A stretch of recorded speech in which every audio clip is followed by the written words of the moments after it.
Thank you very much. Thank you.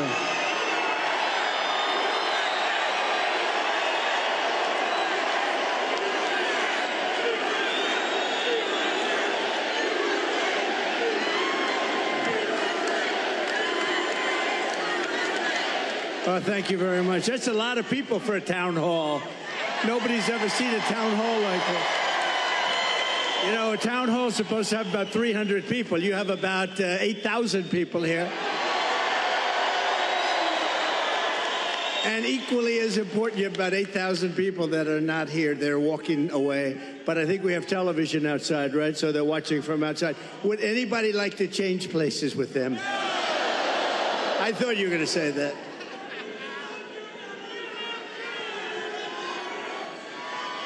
Thank you, everybody.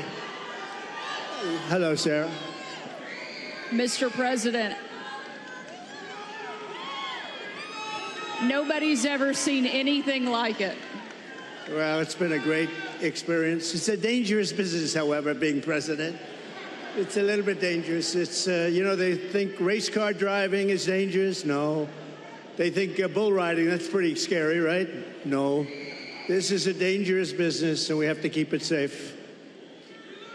Mr. President,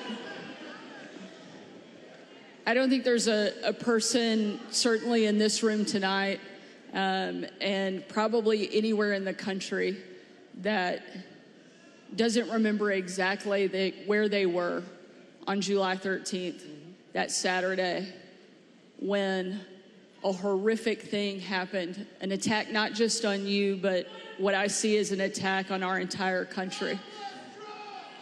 They have...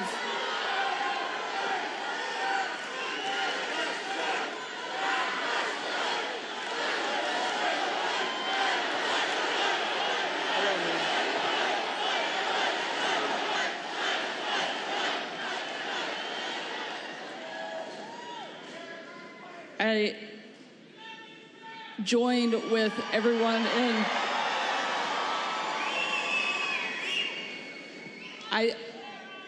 We know that you were tough. We saw it every day on the campaign. We saw it when you were president. But I don't think anybody was prepared for what we saw that day. And now it's happened not once, but twice. You've literally taken a bullet for our country, and yet you keep fighting. You never give up. The reason that you're going to win in November is because America needs a fighter. And we've never needed a fighter more, and we've never had somebody more qualified to step in and lead our country than you. I'd love for you to tell us, why do you want to be president, and why do you continue fighting even after they keep attacking you every single day? So we ran. Thank you, everybody. A lot of love in this room. I love you. You love me, and you love Sarah. A lot of... So we ran in 2016, and it was amazing. It was amazing, and we won. We then ran in 2020, and we did much better than 2016. People don't like to hear it, you know. Oh, he's a conspiracy theorist, you know. We got millions and millions more votes. We did much better. It wasn't even a contest. I was telling one of the papers, they said, what was the difference? I said, well, the difference is we did much, much better the second time. But we had a lot of things happen. We know what those things are. So what difference? Because now in like 48 days or whatever it might be, we're going to do something that will be, I don't think it's going to shock the world, actually. I think the world is going to be maybe prepared already. In Europe, they want it to happen. Even though they would not prefer dealing with me in terms of the economics, they still want it to happen because the whole world is blowing up, and they know it's not going to blow up if I'm president here. But, so we did great. And honestly, if I didn't do great, if we know what happened, and if that didn't happen, if I didn't do well in 2020, I wouldn't even think about doing this. But we did phenomenally well, and bad things happened, and we're not going to let it happen again. And now, I'll tell you, So 2016, a lot of spirit. 2020, we had unbelievable spirit. And then we got let down because what happened should never be allowed to happen in this country again. But I have never seen the spirit like I've seen right now for this race. Never, ever.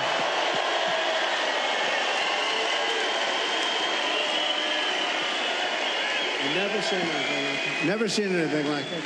It blows it away from 2016, from 2020. And basically, it's very simple. You're saying what? We're going to seal the border immediately. We're going to drill, baby, drill. You know, we're going to drill at a level. We're going to bring your energy prices down. We're going to try and get rid of a lot of that big lump of inflation that this administration has given us.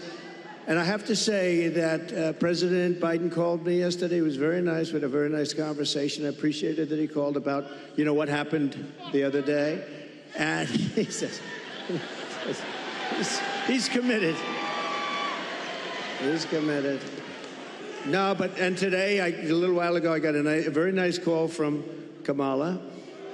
No, it was very nice. It was very nice. It was very, very nice, and we appreciate that. But we have to take back our country. We have to win. We're going to win, and we're going to make America great again. That's all there is to it. Very simple, right?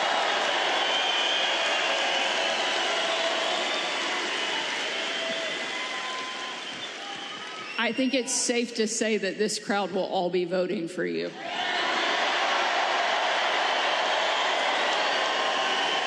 You know, when I think of this state, it's so sad. Years ago, I was given, thank you very much, but years ago, I was given an award as like Man of the Year or something from an area that nobody knew, and the press said, oh, it never happened. Well, then it did happen. They found out where it was, but it was like 15 years ago. A beautiful area, but nobody remembered it. Nobody remembered it all. All of a sudden, like through a miracle, they found out it did exist, and it was there. And I had the speech, and the speech was, don't let them take your automobile industry away. They're taking your automobile industry away. And I don't know why you're doing it. Now, I wasn't a politician. I was an entrepreneur. I was a real estate developer, doing great, having a lot of fun, doing a much simpler life than this. Who would think that a developer's life is simple, but it's a lot simpler than this. But I said, don't let them do that, because here I am in Michigan, and I was getting an award, and I'm making a speech. I'm saying, what am I going to say? But I just watched Common Sense. I saw them leaving for Mexico, leaving for China. Do you know that right now, and they weren't building them with me, they weren't building anything in Mexico having to do with cars with me, because I said, if you build it, we're going to put 200%. You're not going to sell one car into this country. But right now, they're building some of the largest auto plants anywhere in the world ever built. I have a friend that does that for a living, very good at it. He's the best, I think. And he's actually a contributor, a supporter, but he builds the plants. And I say, you know, I'd like to go see a plant, a really great auto plant. You know, it's amazing technology, amazing what they do, really incredible, the amount of automobiles they can produce and the size of these things. I'd like to see a real modern plant. And he's the one that does them. And I said, so where would we go? I was hoping he'd say Detroit or someplace up here. But anywhere in this country, I'll take anywhere in this country, right? So will you, my greatest guy right over here. Stand up, will you, please? He's such a great guy. Oh, hi, everybody. We're going to bring him back.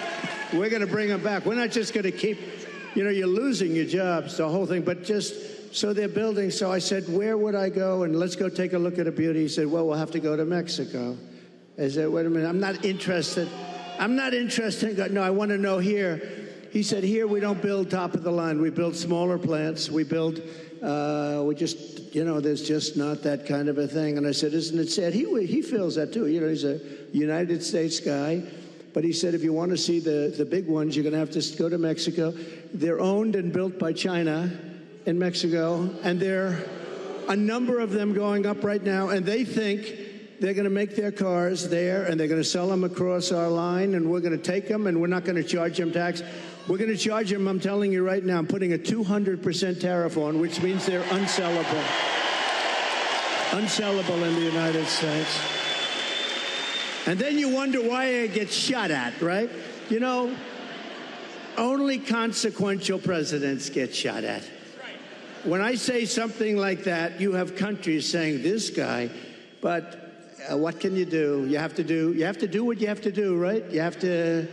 We have to be brave, otherwise we're not going to have a country left. So what's happening is they're building these massive auto plants, and they think they're going to make tens of thousands of automobiles and sell them in here. No tax, no nothing. It's not going to happen. When you put on tariffs are the greatest thing ever invented. You know, I took in $467 billion from China. Nobody else took in anything, and China's economy is not even doing that well. And Biden, you know, they have not been able, and Kamala, they have not been able to take those tariffs off because there's so much money. And frankly, if they did take them off, this country would be flooded with Chinese cars. You don't have the Chinese cars. We put a pretty good tariff on. It was going to be lifted at some point. Then we had COVID. We did a tremendous job in COVID. We gave you a stock market that was higher than just prior to COVID coming in. And we did a great job. We never got credit. We got credit for the best economy maybe ever. We got credit for having defeated ISIS and having rebuilt our military. We shouldn't have given, Sarah, $85 billion worth of equipment to the Taliban, to Afghanistan. In I think the most embarrassing moment in the history of our country. That whole thing was the most. When we were leaving with me. I was the one that got it down to the right number. We were going to keep the big air base, which is exactly 1 hour away from where China makes its nuclear weapons. Think of that, 1 hour away. And we gave it up. We just gave it up. One of the biggest, one of the most, we spent billions and billions of dollars many years ago. The runways can hold more weight than any runway ever built. Think of that. They're, I think, 19,000 feet long, which is, you know, 3 times what a normal runway would be. It's called Bagram. And we were going to keep that because of China, not because of Afghanistan, 1 hour away from where they make their nuclear weapons. So that was a good one. We left, and the way we got out was so embarrassing. And because of that, first of all, 13 dead soldiers. I've gotten to know their families. They're incredible families, but they'll never be the same. Many badly injured, you know. Sarah, nobody ever talks about the soldiers that are badly injured. They talk about 13 dead, and we always have to say that, number one, and great families. But nobody ever mentions the fact that some of the soldiers were hurt so badly, the arms, the legs, the face, like obliteration. We left American citizens behind, and they're not too happy, I can imagine. But if they're living. And we also gave them $85 billion worth of the best military equipment, all beautiful, brand new, between the goggles and the planes and the armor-plated cars. We gave them armor-plated trucks and cars and vehicles and so much. And they're one of the largest sellers now today of military equipment in the world. They're selling this stuff. 777,000 rifles and guns. Think of that. How do you have that anyway? Who would put that? We have 71,000 trucks and cars, and again, many of them armor-plated. So what happened is when Russia looked at that, they said, we're going to invade. We're going to go into Ukraine. If that didn't happen, I don't think, and I guarantee you, if the election were a straight election, we won that election, we should have won that election, everybody knew we won the election, they would have never attacked. Putin never would have attacked, but the oil prices got driven up at $100 a barrel. He made money. He's the only guy who fought a war, and you make money fighting a war, but it got driven up because of their bad energy policies. But when he saw that, and you wouldn't have had, think of this, you wouldn't have had, how different would the world be? You wouldn't have had Ukraine being attacked by Russia. You wouldn't have had October 7th in Israel, where that horrible situation took place because Iran was essentially broke.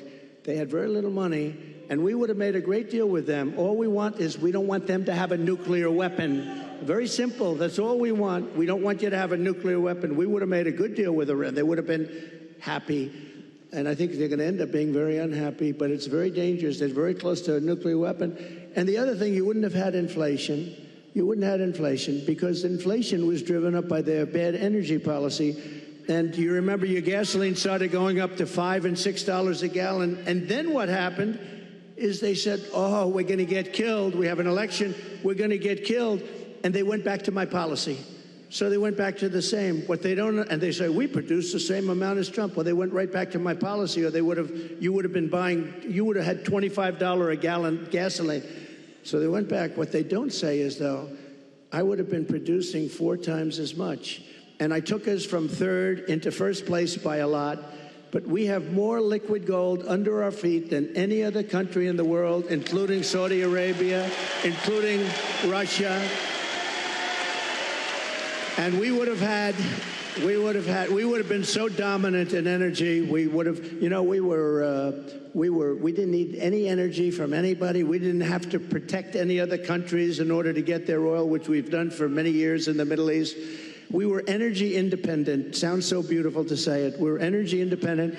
We were soon going to be energy dominant, and we would have been now having so much money coming out of the energy. We just have the best. We have Bagram in Alaska.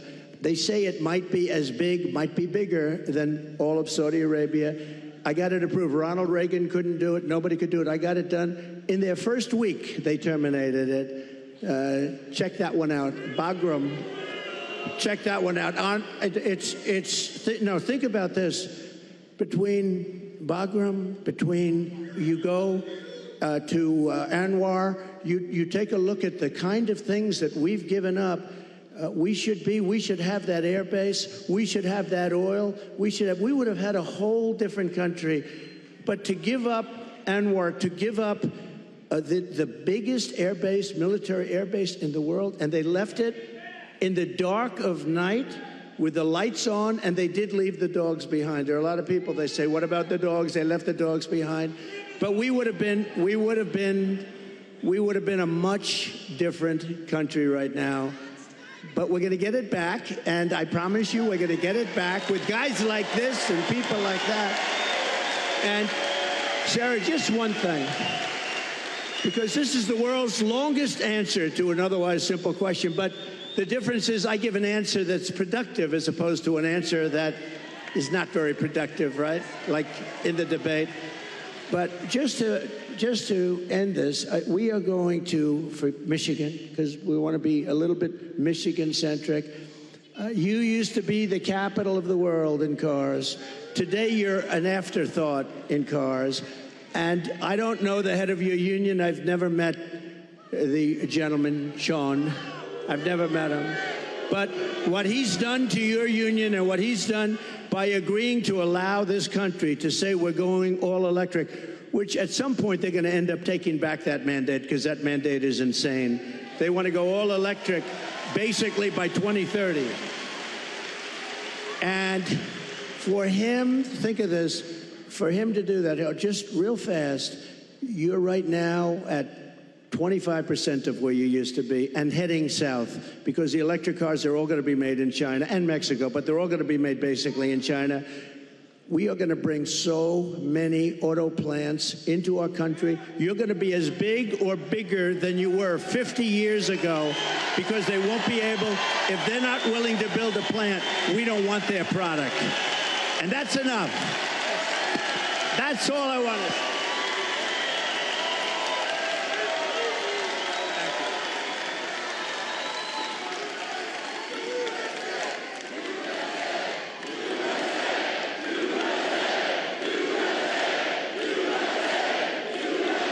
And it'll happen fast. It'll happen very fast. I think it's safe to say that Michigan is happy that you're going to be president again.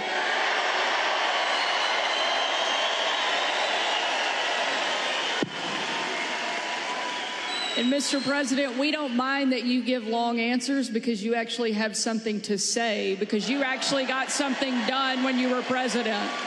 You know, it's a very interesting, because she said, I don't think I've ever said this before. So we do these rallies. They're massive rallies. Everybody stays till the end, by the way. You know, when she said that, well, your rallies, people leave. Honestly, nobody does. And if I saw them leaving, I'd say, and ladies and gentlemen, make America great again, and I'd get the hell out, okay? Because I don't want people leaving. But I do have to say, so I give these long, sometimes very complex sentences and paragraphs, but they all come together. I do it a lot. I do it with Raising Cane, that story. I do it with the story on the catapults on the aircraft carriers. I do it with a lot of different stories.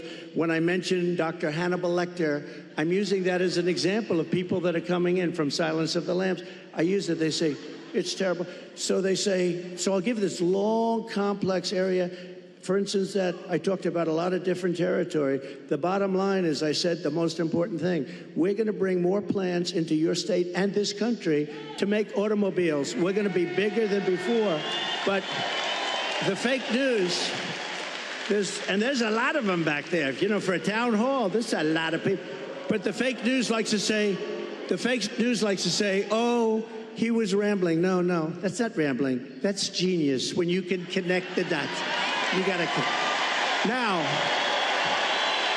Now, Sarah, if you couldn't connect the dots, you got a problem. But every dot was connected, and many stories were told in that little paragraph. But there is something, but they say that. The other thing I say is this. We had 107,000 people show up in New Jersey. We had 68,000 people show up in Alabama. We had 79 or 81,000 in South Carolina. And they've never said I'm a great speaker. And I said, am I a great speaker? They say, oh, no, he rambles. What the hell are all you people showing up for if I ramble? You don't want to show up for a rambler. So anyway, thank you very much. Mr. President, no one has done more to fight for the American worker than you, to bring back jobs and manufacturing to this country. Tonight, there's obviously a lot of people that really care about the auto industry here. And tonight we have a question from one of the auto workers, Isaiah, here in the audience that would like to ask a question. Good. Sure. Where's Isaiah?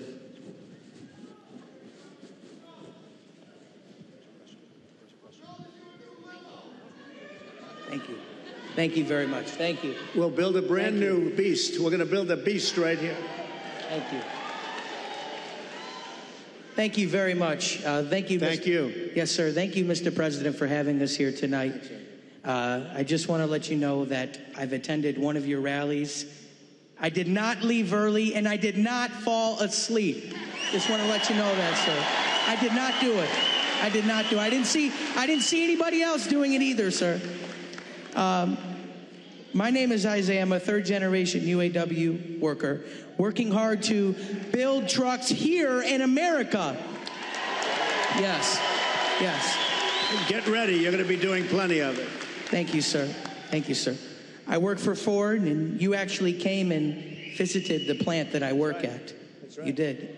And my question to you, sir, is what do you see as the major threats to the future of Michigan manufacturing auto working jobs, and what will you do to eliminate those threats, sir? Okay, so I'll get into another little bit of a long answer, because when you say major threat, to me we have one really major threat that's called nuclear weapons. We have other countries that are hostile to us. They don't have to be hostile to us. I always say if you have a smart president, you'll never have a problem with China, Russia, or any of them, okay? I got along great with Putin. I got along great with President Xi. I got along great with Kim Jong-un of North Korea. Everybody said, oh, you can't get along with him. He liked me. I got along great with him, and he has a lot of nuclear force. But you essentially have 5 countries, and you're going to have more. Whether you like it or not, you're going to have more. It's the single biggest threat to the world, not only Michigan, to the world. And you're not going to care so much about making cars if that stuff starts happening. And we have people that are not good at negotiation. The war should have never happened.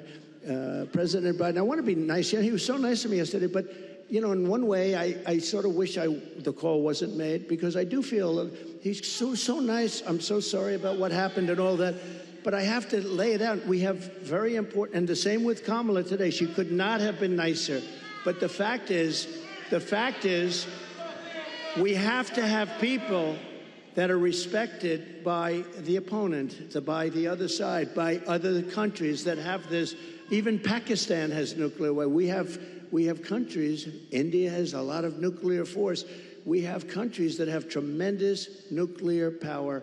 And when I hear these people talking about global warming, that's the global warming you have to worry about. Not that the ocean's going to rise in 400 years, an eighth of an inch, and you'll have more seafront property, right, if that happens. I said, is that good or bad? I said, isn't that a good thing? If I have a little property on the ocean, I have a little bit more property. I have a little bit more ocean. But the fact is that it's a tremendous problem, and we are closer to World War III today than we've ever been. And the difference is, and I say this a lot, this isn't army tanks going back and forth and shooting at each other. This is obliteration. The power of these weapons, and I'm the one that revived it, and I hated to do it, but, you know, we had stuff that was 48 years old. They didn't even know if it worked. We have incredible stuff. So does Russia. China has much less, but they're going to catch up over 4 or 5 years. It's the single biggest threat by far to civilization, and nobody talks about it. They talk about global warming. Used to be, remember? Used to be global warming. You know, they changed the name. You know why? Because the planet's getting cooler now. So now what they call it is climate change, because that covers everything. See, climate change, if it gets hot, cooled, you know, these people, I don't know if they're for real, but if they're not, they're covered by the words climate change. If it gets cooler, that's good. If it gets hotter, that's good. Global warming wasn't working so well. But the single biggest threat, okay, now let's assume we have a really smart president, and that's not going to be a threat because we have a lot of power. Doing business with China is a good thing, but you have to have a fair deal. Doing business with Russia, they have so much in terms of minerals and things. The size of their land mass is like 4 times bigger than the United States. The minerals and things they have, we can do great business, and you keep everybody happy. You can solve that problem. But let's talk about the local problem. The local problem is that you have countries stealing your business. Mexico is a very big one. Mexico, this year, we have a deficit with Mexico of $250 billion. Think of this. With Mexico, little Mexico, you think of it as a little innocent place. We're losing our ass to Mexico. China, you don't even have to talk about. We have over $1 trillion this year. I was charging them numbers that were unbelievable, and now he's just totally given up the ghost. And we're going to lose $1 trillion in deficits to China. $1 trillion. That's not sustainable. We're going to turn it all around, and we're going to do it through taxation and tariffs. It will be done in 24 hours, and it'll change the whole planet. Just so you know, Sarah, China became powerful because they charge. They don't call them tariffs. They call it a tax. They don't call it tariffs. The word tariff is a beautiful word to me, but to a lot of people that don't understand, it's not a beautiful word because you have a lot of people that are paid off by these countries. They're taking care of these countries, and they don't care about destroying the United States. They want millions of dollars in fees and consultation, but we will, literally in a period of 24 hours, we can change the whole trading of the whole world. They've taken advantage of our country for years. I stopped it. I stopped so much of it. And then we had a focus on COVID, which a lot of people said was put in there for a reason. You know, it came out of the Wuhan lab, which I said right from the beginning, all of you know. It didn't come out of a cave. They said a cave. It didn't come from France. They blamed France. They blamed, I call it the China virus because I like to be accurate, you know. They call it the Spanish flu. They call it all different names when something comes from a country, except for China. We have to call it COVID. What the hell does COVID mean? The China virus. And a lot of people think they did that because they were not happy with me as president. I actually had a great relationship with President Xi. And in his own way, he probably liked me the most, but maybe or maybe not. I saw that Putin the other day endorsed Kamala. And you have to understand, these are major chess players. So when he endorses Kamala, he may say, well, I did that because I love you, and it's better to be doing it. So who knows? But he endorsed Kamala, which is a little unusual. I was watching, I said, that's interesting. I think that's a good thing, isn't it? It really is. But look, we have to turn it around, and we can. We're going to have a reciprocal trade tax. We're going to have so if China charges 152%, which they do in a car, if we sell a car made here into China, which you don't do because the tax is too high, they say to all your companies and to others, and to Elon Musk, who gave us, he is a great guy. He gave me the strongest endorsement. And he's a really wonderful guy. But they say to him, we don't want your car unless you build your plant in China. And there's nothing wrong with saying that. That's smart people say that. We haven't said it for many years. I said it. We have a lot of plants going up with Apple and other things. I said, you got to build plants. You don't build plants here, we're going to put the tariffs on your products coming in from China. So we can do it quickly, but we're going to have what's called the Reciprocal Trade Act. Now, I dealt with a senator, a very good senator, actually, but he knows nothing about trade. I said, here's what I want to do, Senator. I want to take the reciprocal trade. If they charge us 100%, we charge them 100%. He said, you mean they charge us, we charge them? You got me. How simple could it be? He doesn't care about trade, but, you know. So we're going to call it the Trump Reciprocal Trade Act, or I'll leave the name Trump off as long as we do it. So when India, which is a very big abuser, he happens to be coming to meet me next week, and Modi, he's fantastic. I mean, fantastic man. A lot of these leaders are fantastic. You have to understand one thing. They're 100%. These people are the sharpest people. They're not a little bit backward. They are at the top. You know the expression, they're at the top of their game, and they use it against us. But India is very tough. Brazil's very tough. There are certain countries, I can tell you every one. I can give you from top to bottom. China's the toughest of all, but we were taking care of China with the tariffs. So we're going to do a reciprocal trade. If anybody charges us 10 cents, if they charge us $2, if they charge us 100%, 250, we charge them the same thing. And you know what's going to happen? Everything's going to disappear, and we're going to end up having free trade again. And if it doesn't disappear, we're going to take in a lot of money. Okay? But, you know, the biggest beneficiary, I believe, is going to be your state. And I won't say that to other states, I promise. About your state, you are going to have plants built at a level that you haven't seen in 50 years. Okay? Great question. Thank you. Thank you. Mr. President, one of the other things I think that you did that helped protect the American worker as much as anything else, and also make our country and our communities safer, was you actually did something about the border. Just this month, there was a woman in my home state of Arkansas who was killed by an illegal immigrant who was drunk driving, that was deported during your administration and came back under this administration because they have failed to protect our country. It's one of the great threats that we face that you actually did something about. Tell us what you will do on day one to help protect our country. So we're going to be, day one, we're doing two things: closing the border and baby drill. Two things. We're going to get down the prices.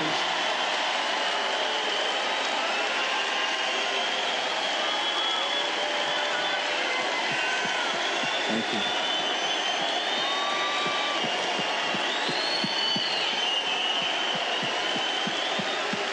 Nice people. I like this crowd. I like this crowd. No, you know what? You're smart people. So, Sarah, thank you.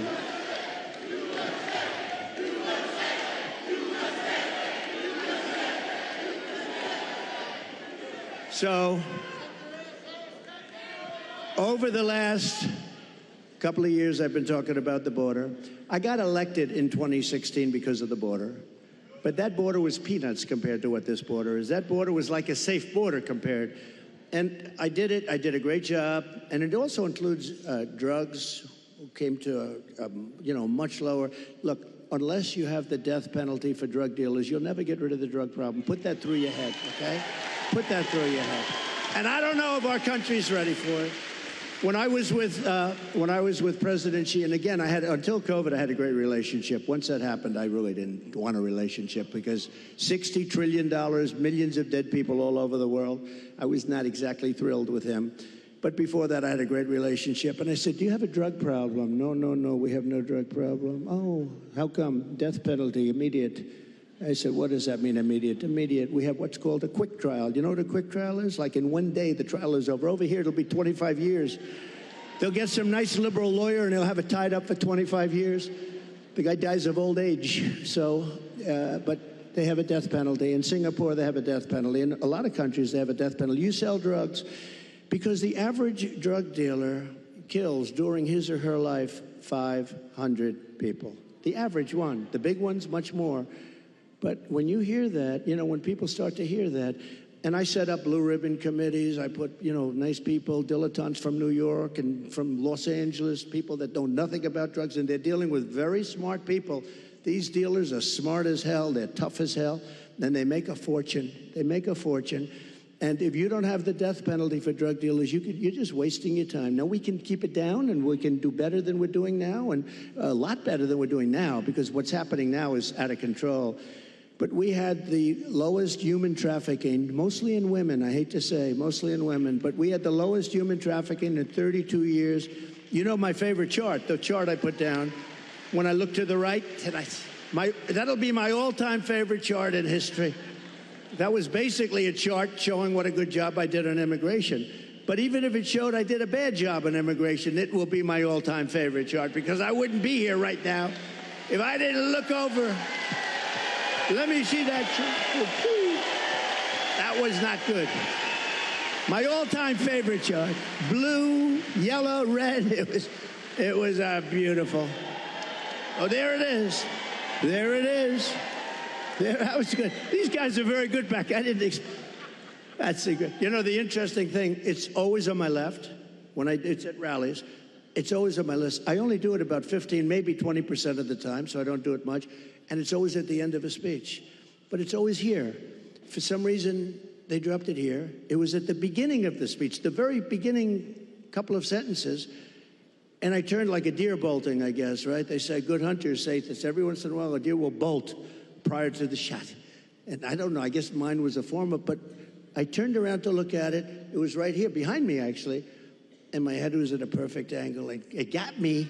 But if you got to be hit, that's the best place. Although it's blood. The doctor, I said, how come so much blood? He said, the ear bleeds more than it. I said, I'll take it. I'll take it. But it was an amazing thing.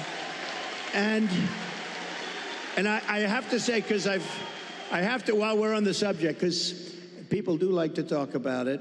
A few days ago, we had an incident. I have to say, Secret Service did a hell of a job. They really did. They caught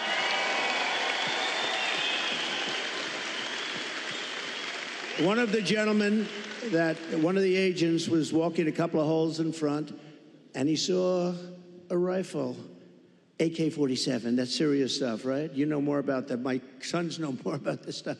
But AK-47, that's a bad one. The other one was an AR-15. This was an AK-47. And he saw the barrel of the gun coming out from a bush. Can you believe it? This guy was all set. He was all set to do his number. And there was no talk. He didn't say, hello, what are you doing here, please? And he ends up getting shot himself. He took his gun, started shooting him. And this guy ran. No, great job. I don't know if where is he? Not here, right? These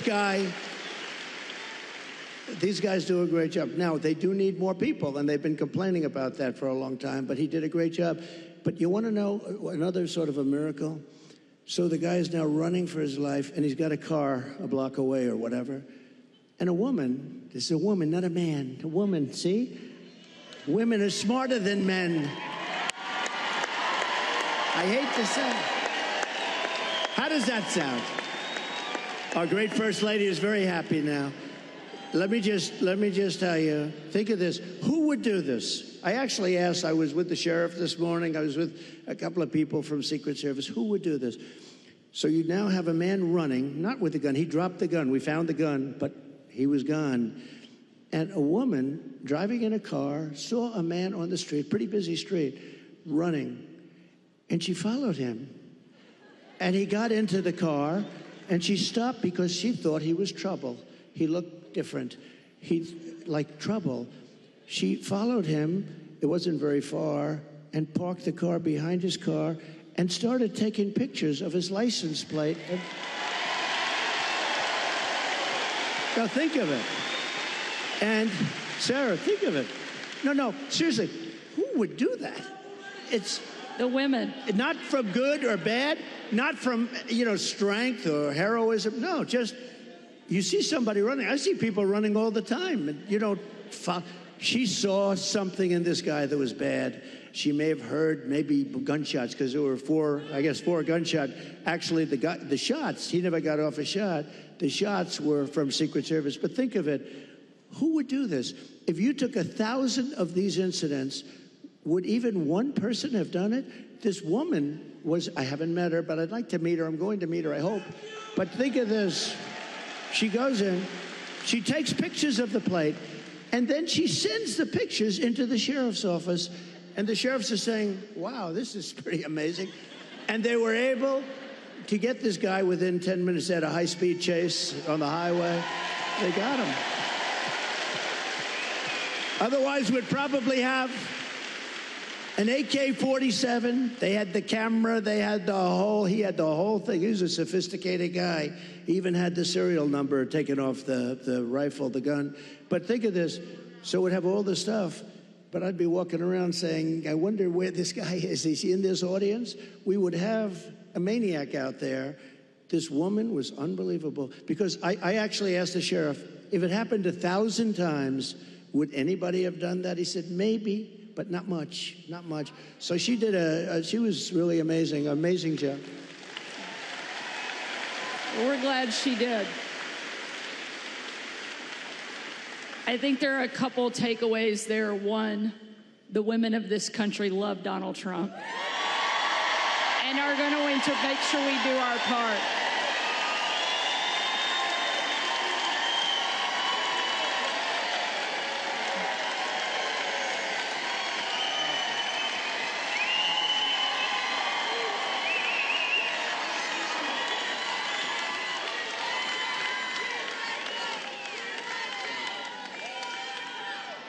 And I think one of the other things that we all know in this room certainly is that God is not finished with you, and he has big plans.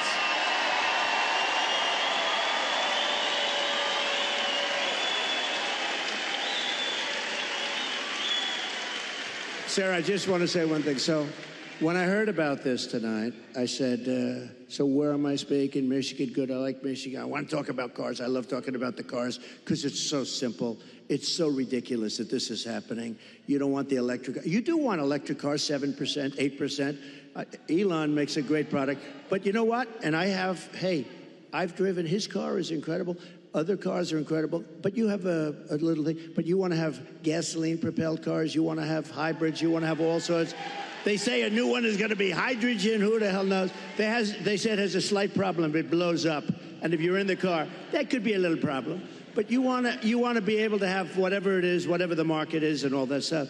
But they said, sir, you're having a town hall tonight. And I said, a town hall? What the hell? They want a rally. They don't want a town hall. Town hall. And I said, so who is the host? Because host or hostess. And they said, Sarah Huckabee Sanders. And I said, oh, that's good. I like that. But I figured, Sarah, you know, I love these rallies. You go and you say, we will make America great. Everyone's going crazy. We had one the other night. But you know what? Can I be honest? This was more fun than a rally today. This was fun. This was good, right? This was very good. We're going to take another question from the audience. Maybe the only job in the country harder than being president of the United States is being a mom, especially under this administration, because they're making everything harder. And tonight we have a mom here in the audience, Barbara, that's behind us, that has a question for you. Hi, Barbara. Hello back there.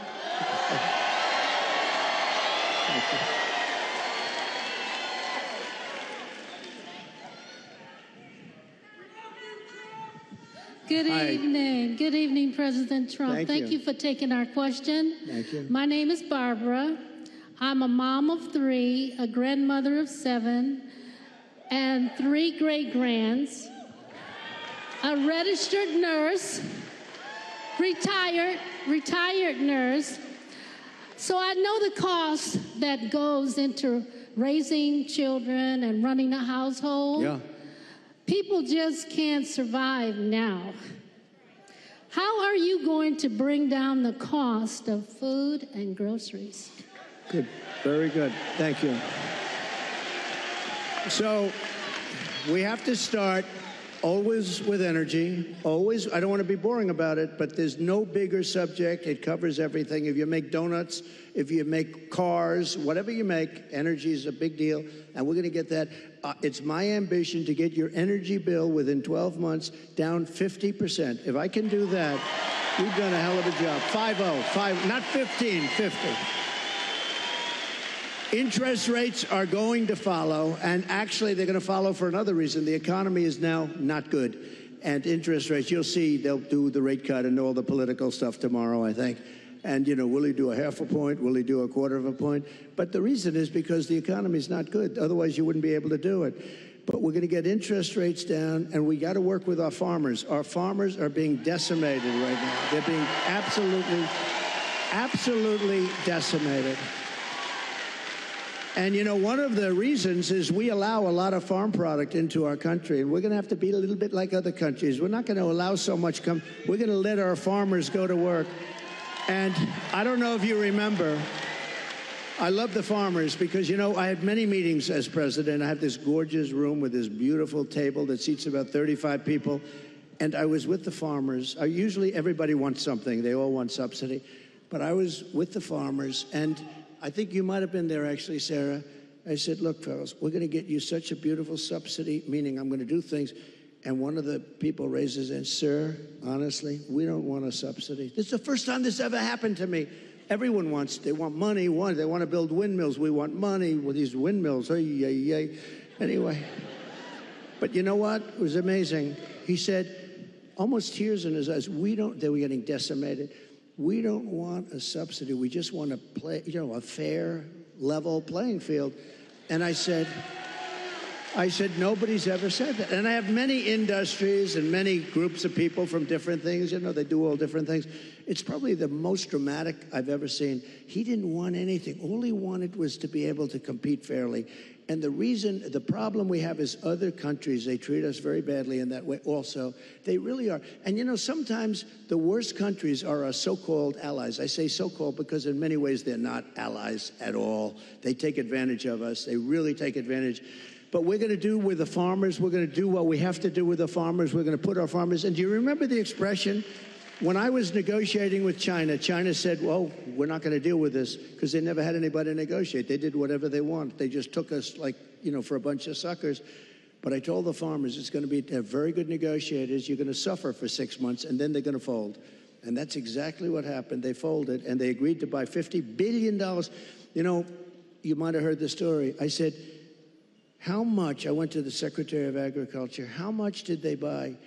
He said 15. I thought he said 50. So when they're ready to make a deal at 15 billion, I said, no, I want 50. That's what they've been buying. He said, no, it's 15. I said, you said 50. And he said, no, we said 15. I said, that's okay. Ask for 50 anyway. And we got it. We got it. And they buy a lot of our product. But so it's just a great interest rates, energy, and common sense. A lot of it's common sense. Everything. I like to say, we're the party of common sense. We want to have a strong border. How about we want a strong, all of a sudden, they've changed. They didn't want any border. They said walls don't work. Two things work. What are the two things? Wheels and walls. If there's a gorgeous computer down here. In about 2 weeks, it's going to be obsolete. A friend of mine is in that business. He hates it. He said, we come up with a new model, and it's the greatest. About 3.5 weeks later, the damn thing's totally obsolete. The only thing that never gets obsolete is a wall and a wheel.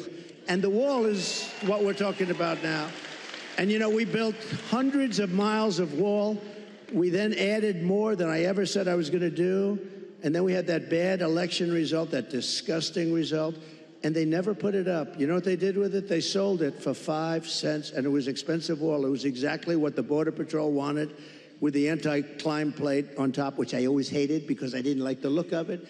But, they demonstrated it. We had mountain climbers and a couple of drug climbers, too. These guys are amazing. They They put 100 pounds of drugs on the back, and they go up the wall like it's nothing.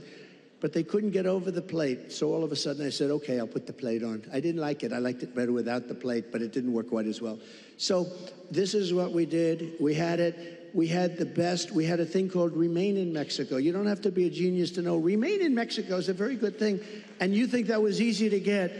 I think Tijuana, Mexico was probably the fastest growing city in the history of the world. Okay, they had hundreds of thousands. They couldn't come in. When they got in, they let everybody pour into our country. The border, just to finish with the border, when I talk about energy, to me it's exciting, but to a lot of people it's not. But it gets exciting because we'll bring down your costs, all that. But what people want to hear, and I believe when I got elected, I believe it was the border that was the biggest thing, and I fixed it, and I did a great job. And I wanted to mention it in 2020, and my people would say, sir, nobody cares about the border. They don't care because I had it fixed. Now I got to fix it again. I believe the border is of the greatest interest. When you look at what's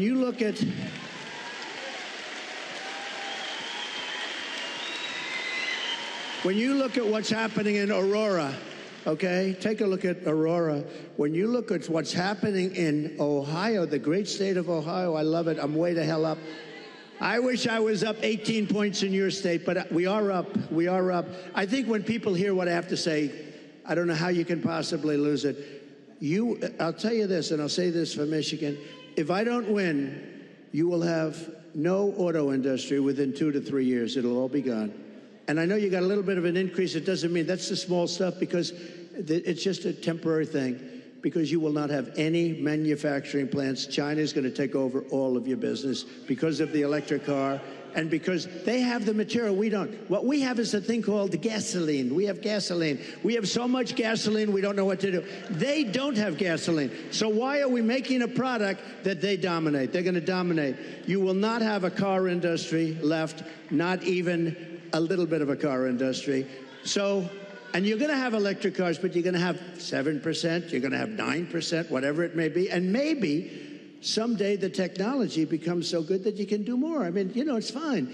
But right now, the battery technology isn't there for long term. I always say, I love the electric car, but they don't go far enough, and they don't do well. You know, in Iowa, it was 20 degrees below zero when we had our great success in Iowa. We had a great, and there were cars all over the place. I said, what's wrong with those cars? They don't work well in cold, and they don't work very well in heat. But Elon's going to figure it out because he's great. He gave me the greatest endorsement. He figures everything out. Right now he's got other things to think. He's got to get a rocket up to get those 2 people out of there. I said, Elon, let's get going. No, they're relying on Elon to get the 2 people.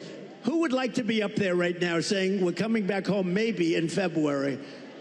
So that was not so good. But Elon will solve the problem. He's great, great guy. And he loves this state, and he loves your whole, everything you're doing here. And he's done a fantastic job. He really has. And if he didn't endorse me, I would not be saying that, okay? I wouldn't be saying that. Thank you. We've got time, I think, for just one more question. When you were president, you built one of the strongest economies our country's ever seen. One of the ways you did that was by passing the largest tax cut in American history. We have a question from Willie who wants to ask you something about taxes and what you're going to do. Good evening, Hi, Willie. future President Trump. I'm a local contractor in this town. He's a cool-looking guy, too. He's better looking than you. I'm a local contractor in this town, and I live here my whole life. And I'm going to tell you, I'm kind of concerned about crucial Kamala's tax increase. Can you outline for the people what you plan on doing about taxes? Great. It's a great question. Look, she's going to double up your taxes. She wants to terminate the Trump tax cut. Just that is going to lift up your taxes by 44%. Just that one move. And remember, I have it so that, like, if you're a farmer or a small businessman, you have no inheritance tax. They're going to give that up. They're going to give everything. You know, a lot of people don't realize. A lot of people didn't talk about it, but if you have a small business, if you have a farm someplace, a lot of farmers, they have beautiful land, but they don't have the cash, and they leave it to their children, and they're so proud of their children, and the children end up going bankrupt because they have to borrow money to pay off the estate tax. There is no estate tax, and that's something that nobody even talks about, but that's helped. That's saved a lot of families from having to sell their farm or losing their farm. But But she's got one thing that's incredible, an unrealized capital gain tax. That will drive every business out of the United States. So what that is I don't know how they can possibly administer. The only ones that are going to make money are appraisers and accountants. So they're taking a business, might have not a lot of money, but it might have great land, and they're valuing it. And what was it this year compared to next year? You got to put down a value, and then you got to go out and you have to pay tax, even though you haven't sold anything. It's the craziest thing I've ever heard.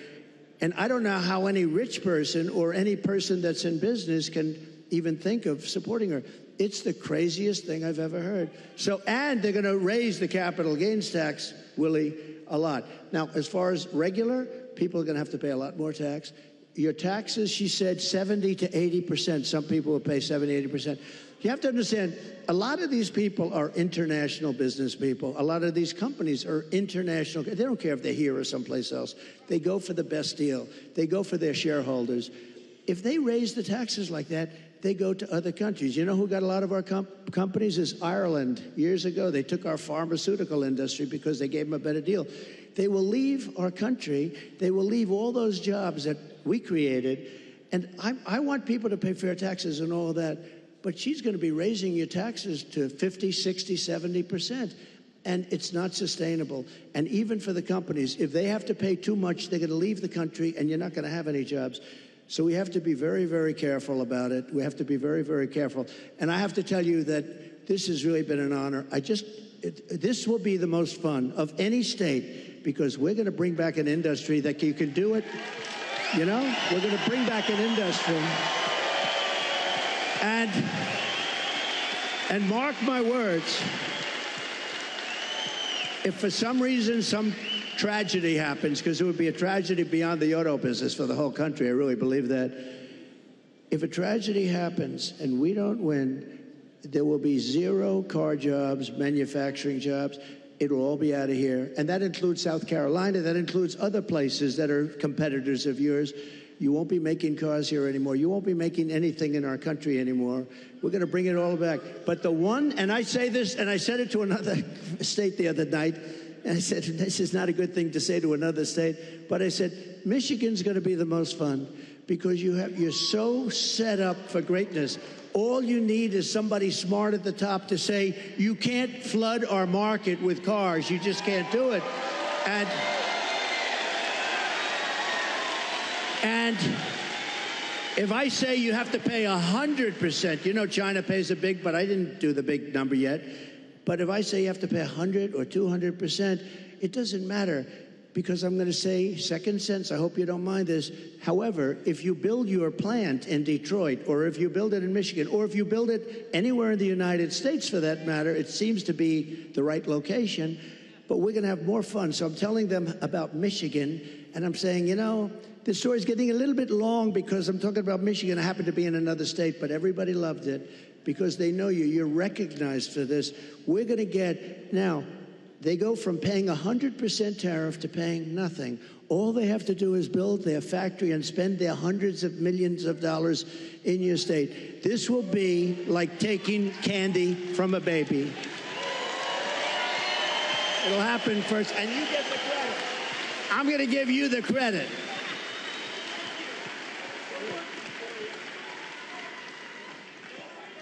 Well, I don't think there's any question that America was better off under Donald Trump.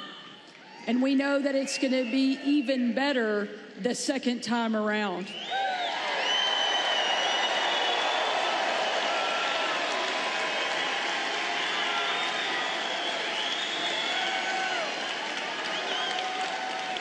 Before tonight, I knew you were going to win the presidency. I had no doubt. Arkansas is going to come in huge. But now I know you're going to win Michigan by epic margin.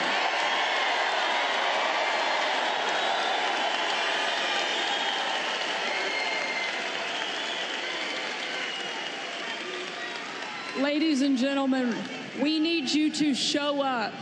We need you to vote because the future of my kids, your kids, our grandkids depends on whether or not Donald Trump goes back into the White House, and I know you're not going to let us down.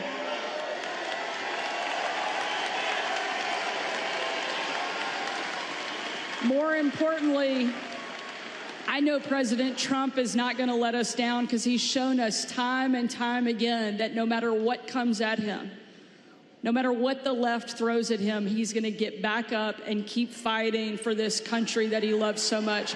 Thank you, Mr. President. Thank you, Sarah. Thank you, Sarah. Thank you very much. Thank you, everybody. Thank you, man.